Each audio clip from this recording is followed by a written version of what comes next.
बहू और बेटी में फ़र्क क्यों?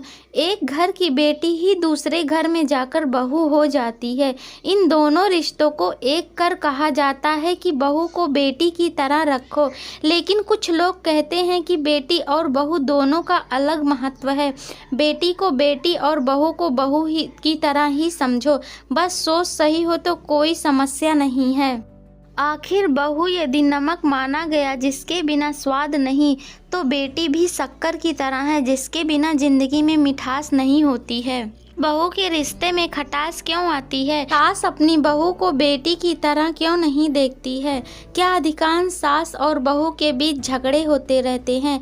क्या हर घर की कहानी यही बयां करती है? सास बहू के बीच नोक-झोंक घर घर की कहानी बन चुकी है। ऐसा नहीं सास बहू के बीच अच्छे रिश्ते नहीं, अच्छे रिश्ते आज भी कायम हैं। बहू को आज भी बेटी का दर्जा देने वाली सास मौजूद हैं और उनका यह मानना है कि बहू और बेटी में कोई अंतर नहीं है।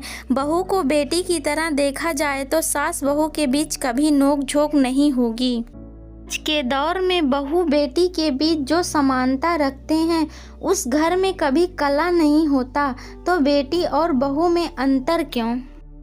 Thank you. Please like, share and subscribe.